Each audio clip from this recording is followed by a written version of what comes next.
See, oneness can't lose itself, but it can think it does. It really can't.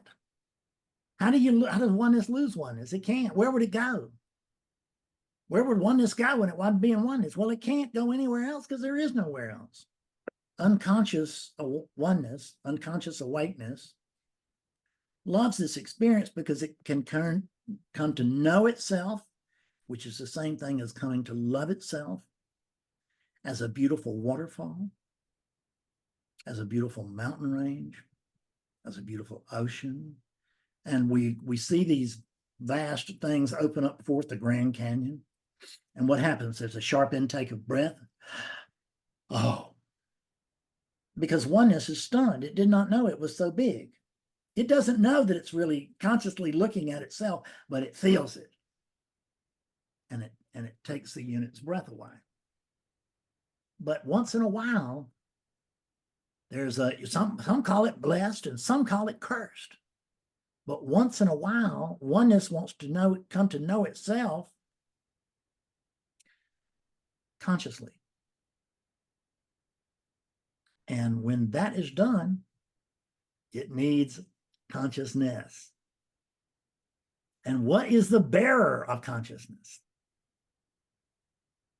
This thing. This thing is empty, but that's what makes it so great. Oneness is empty. That's what makes it so great. So oneness is emptiness itself, but it is that emptiness that provides the potential, the great potentiality for everything else. So what is emptiness? Potentiality. What is the void? Potentiality.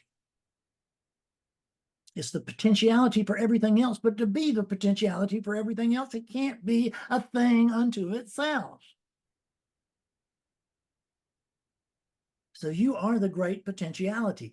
And once in a while, if oneness just wants to throw itself a curve and come to know itself objectively, I mean, like oneness is doing here now,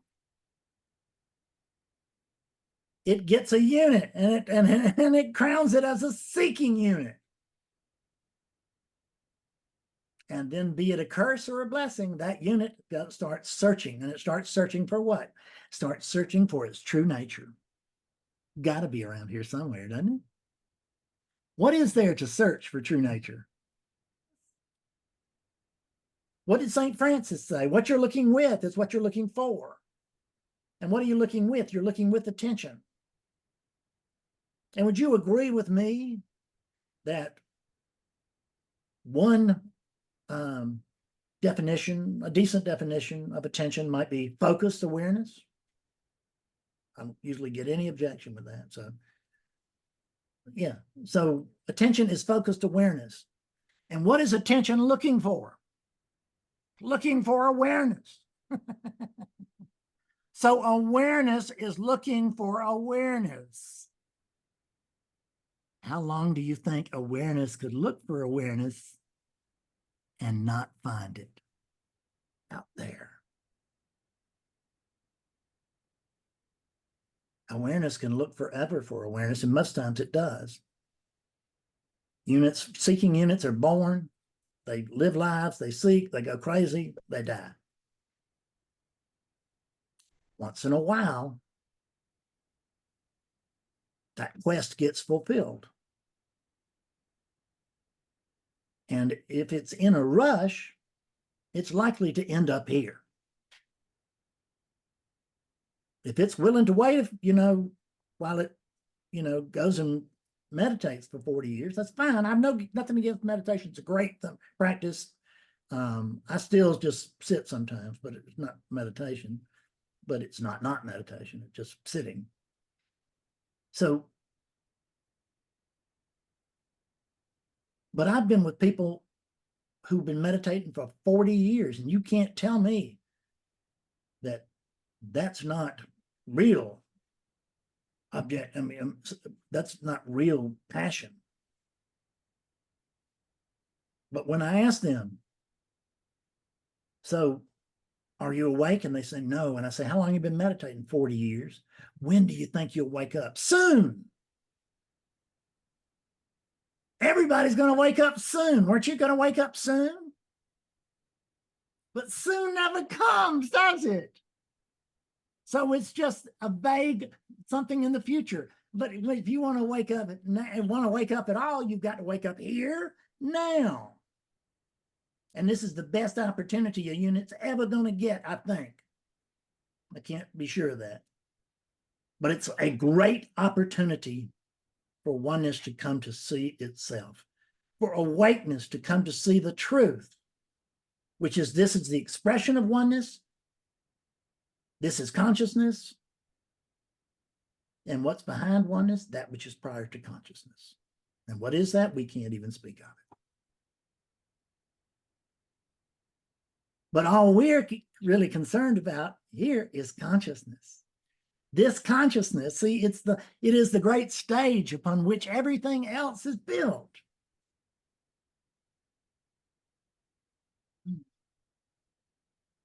In the absence of consciousness, what kind of experience do you have in deep sleep? Duh, none. Can anything exist in the absence of consciousness? No. What do we call it? Void. But some will teach you that the bottom of everything is I am. And in the Bible, it's I am that I am. And I understand that. It's good teaching. It's very skillful. It's just not true. Why do I say that? You ask yourself the question right now. Does it feel more true to you right now to say about yourself, I am, or there's a sense of being?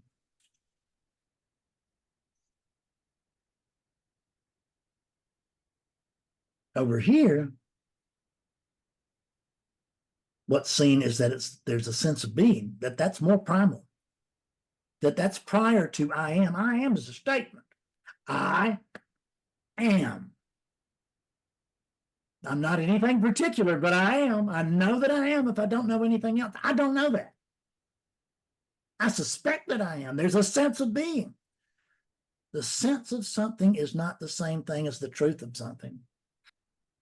Now, there might be instinctive things happening through the body, but right now, in the absence of comparison, can you find anything wrong here? You have to compare this to something else in order to find something wrong here, don't you? But there's not anything else to compare to. So there is no comparison. That's what we mean when we say, this is it. We mean this is it. This is the final and only it.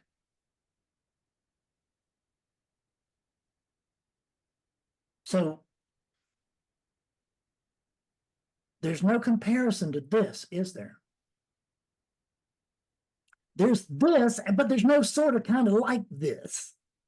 There's no almost this.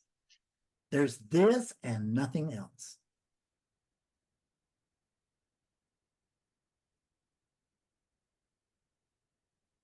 Can you find an alternative to this?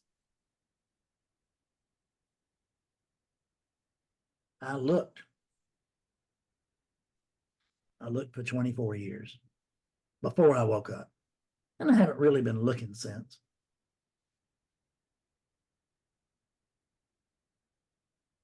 Because there's only this. If I look right now, you know what I can find? This. Do you know what this is? In the absence of language. Notice that oneness doesn't need language. Oneness only needs language if it's pretending to be two-ness and it wants to talk to itself. See, we don't talk about consciousness as. There's not a plural for consciousness. There's just consciousness. And what is consciousness? I don't know. Absence of language. Language is a consciousness thing, isn't it? What you are is prior to consciousness. And then look at this right now. Feel what you are. Just to confess to yourself right now what you really are.